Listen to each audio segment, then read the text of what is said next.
Hey there guys, already getting my green on for St. Paddy's Day tomorrow. Probably will have a couple of beers. I don't know if my friends will be up for it because it's Sunday and they have to go to the university the next day and study. I have 2 weeks off. I will certainly have a couple of brews, even if it means that I'm sitting in my shitty little apartment all alone, drinking beer in my underwear. But for now, let's see some Opinel madness. Hey, if you're still watching, thanks. You're a cool dude. Or dudette. Whatever. So, Opinel madness. This is my Opinel number 8 collection. Only one of their standard line missing is the standard beechwood behandled stainless. So actually this Opinel, this is an olive wood handle. Those are all number 8s, by the way. This one is the first Opinel I ever got. It's been in the collection for years, and thumped on it pretty hard. Did my first sharpening job on that, very crude. A little notch down there is missing when I carved some wood, and I got stuck, and I just wedged it out, so the blade rolled over in this portion and I couldn't get it to roll back, but I just had to grind it off. Very, very nice blade. All of them really are, but this one is the most used. Had no troubles with the wood shrinkage. The wood didn't I better say it's the swelling up of the wood, which makes the blade quite stiff in there. Never had troubles with this particular wood, and it got wet a lot. I dried it off after that pretty much every time, but when I forgot it, I didn't have issues. But with some, you will have issues. That's the olive one. This is the carbon blade. I will annotate the exact blade steels. I don't know the names offhand. I think it's XD90 on, or I think XD90 is the carbon one. I don't really know. And I think the inox inoxidable stainless. I think that one is Sandvik 12C27. I will annotate it. Okay. On this carbon blade, I made a mustard patina. Pretty bad job, but it still looks kind of cool, I think. I could have done it prettier. I'm still trying new stuff, practicing. I will actually, I have I think 2 number 7s. One of them is right here. And I did a slightly softer mustard spread on there, and I did some lining with a toothpick and stuff. I think this looks much prettier.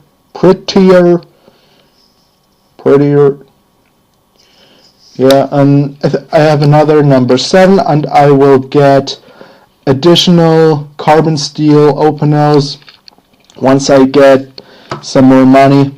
In the near future, definitely. About 6 or 7 others. Number 12, 10, 9, maybe another 8, a 7, and a 6, definitely.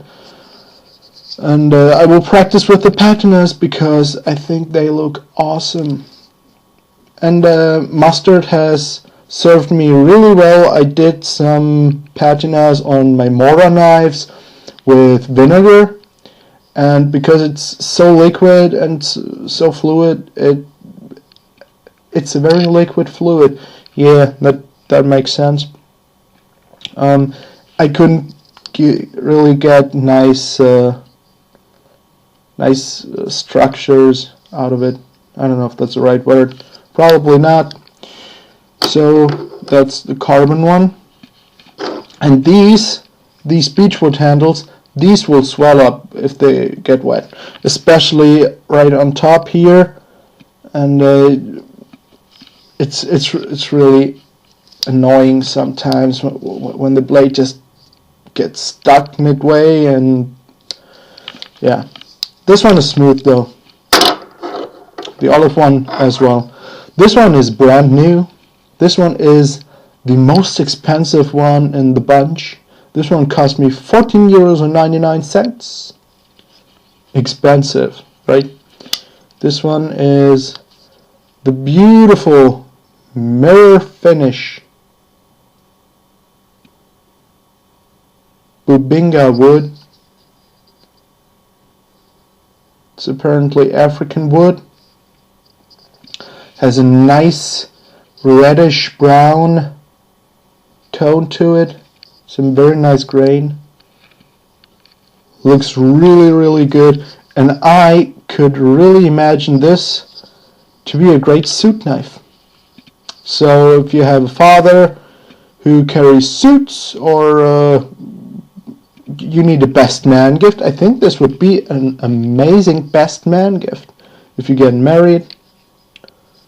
So every guy would appreciate a gift like that, and it costs €15 shipped. So this is really fantastic.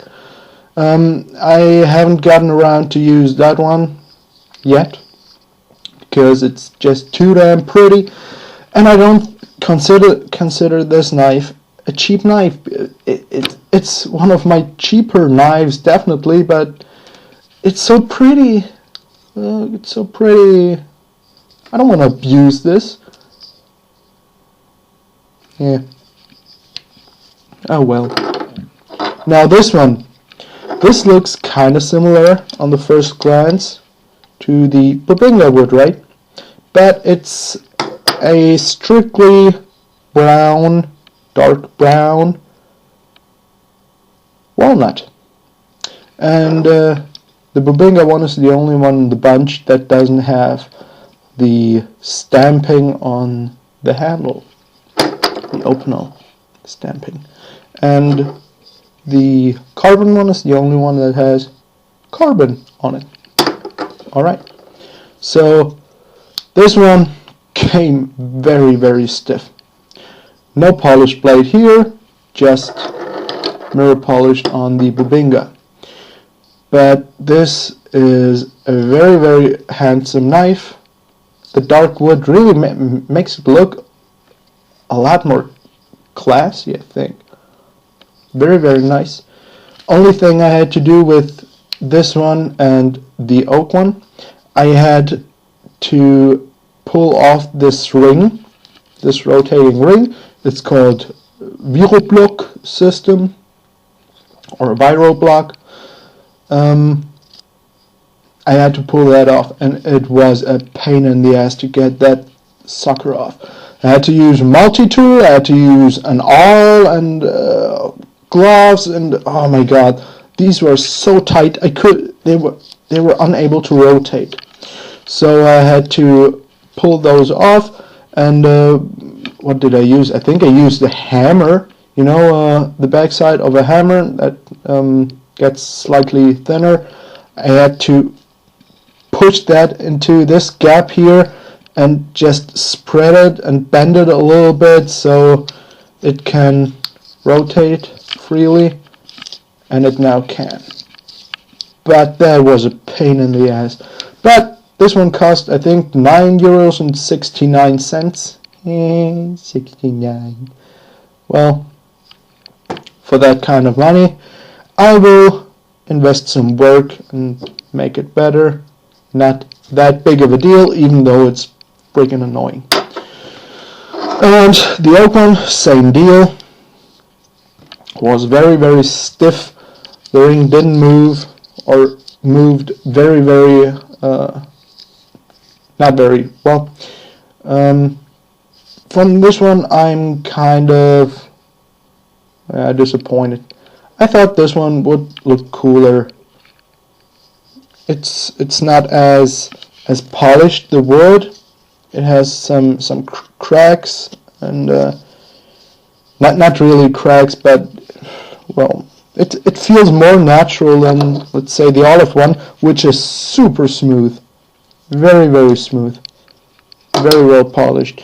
And this one, yeah, you can see the grain there. It looks even cheaper than the beechwood one. It's a little bit more expensive, I think. It cost around $9 too.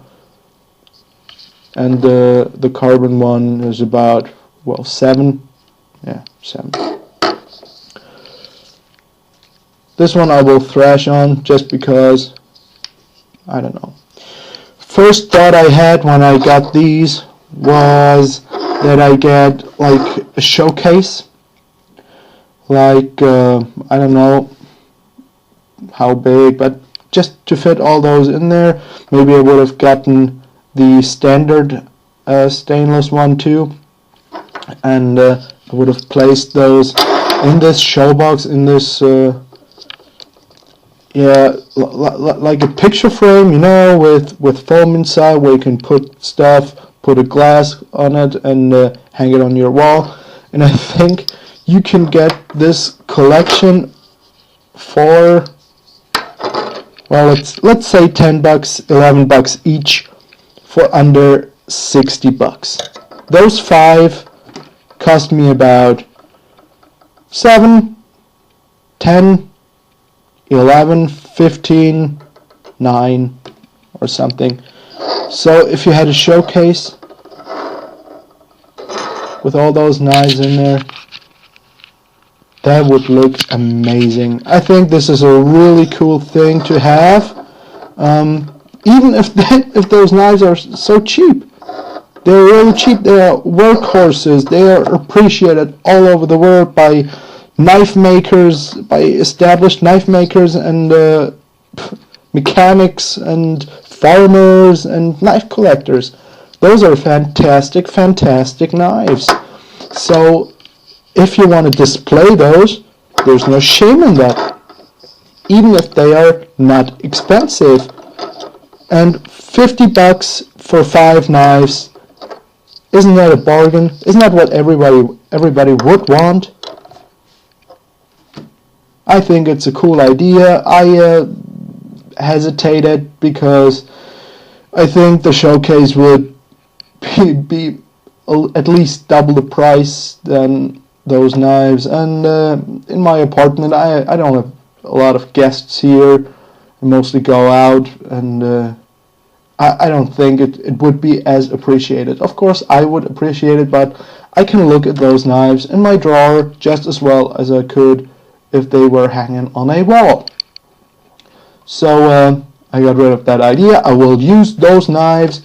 I'll be on a wedding later that year. Maybe, just maybe, I will carry that in my suit then. We'll see. Thanks for watching. Please comment and subscribe if you want to. If you don't. Have a good night. Goodbye.